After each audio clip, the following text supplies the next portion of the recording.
morning, family. It is 4:33 in the morning right now. This is day 20 of waking up at 4 in the morning every day until I'm rich. Feeling good today. I'm gonna walk you guys through some of my morning routine. Get back, we'll do the topic of the day, which is how you can actually control time or alter it in your benefit. So stick with me. Gonna make some of my to-do list right now, go on my morning run, do some motivation, and then come back and talk about that. Come on, where's the trust?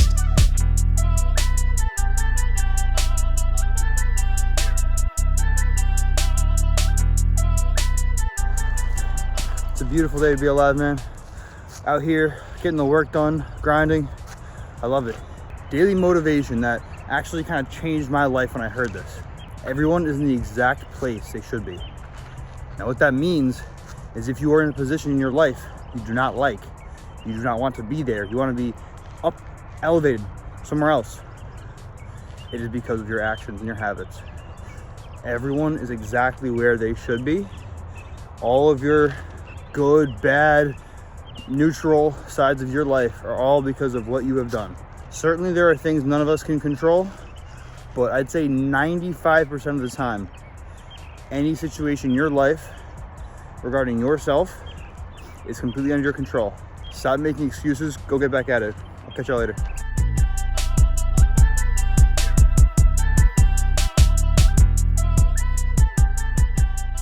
All right, I'm back.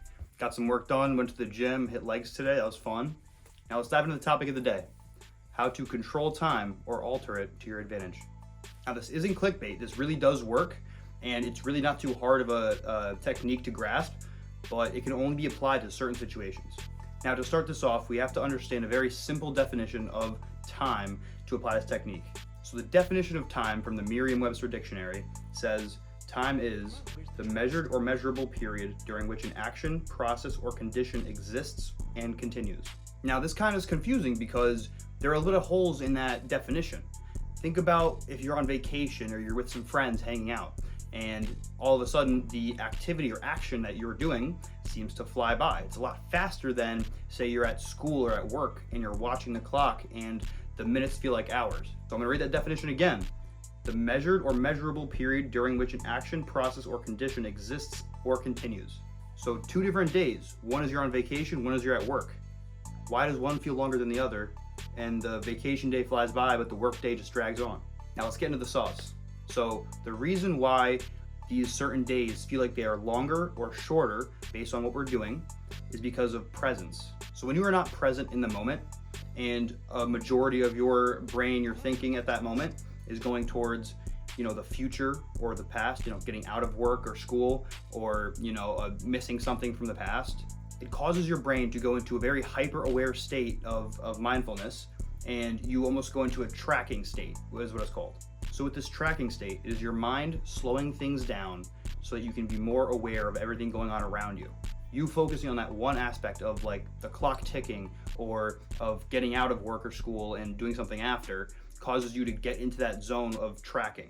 Now on the flip side, when you are present in the moment fully, say you are reading a good book, you're hanging out with friends, you're on vacation, something very engaging, that puts you into what they call a flow state, which I'm sure a lot of you have heard about.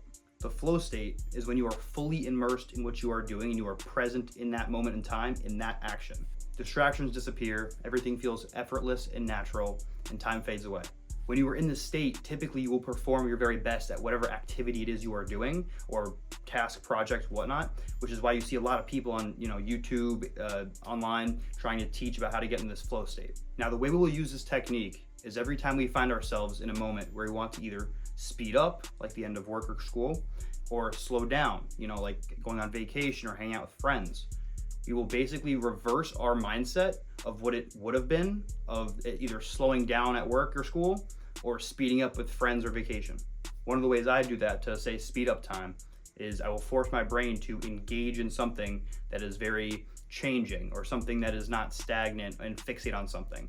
So if that's something that I'm doing that's very tedious, or I'm on a long drive and I'm trying to get there, I'll call a friend. Dialogue is very good like that because it's not fixate on one thing and your brain is just focused on one. Its sentence flows, you're changing topics with a friend. A lot of times in my head, I'll just plan out my future endeavors with Creature Athletics, my clothing brand. I'll go through future plans. I'll make different designs in my head, as long as you're not fixating on one detail of it.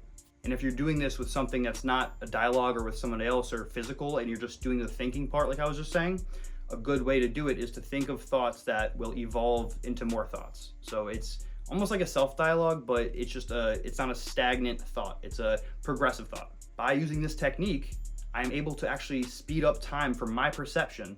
And by the time I look up, I'm done. It's the same thing as if, I was having a great day, all of a sudden, oh, the day's gone, right? Time flies when you're having fun. So I've used this, and a lot of times I just snap it and there I am. Time is all in your perception. Now the reverse, to slow it down, if you are in a moment you really want to savor, enjoy, let last, it's just the opposite, exactly. So if you're in one of those moments where you're like, this day's gonna be over before I know it, I'm not gonna be on vacation by the time I know it, what you'll do is you'll hyper fixate on certain details of the place, person, whatever you're doing or with. So whether that's a person, you'll watch every movement, every detail. This way your brain goes into that hyper alertness stage where you are very present and time seems to slow down from your perception. So pretty basic in theory. It does probably take a little bit of practice. I've done this for a little while now, so it's not one of the harder techniques that I use, but give it a try. Let me know if you try it in the comments. I'd love to hear. And I hope you guys have a great rest of your day. Hope I helped at least one person out there, and I'll catch you tomorrow.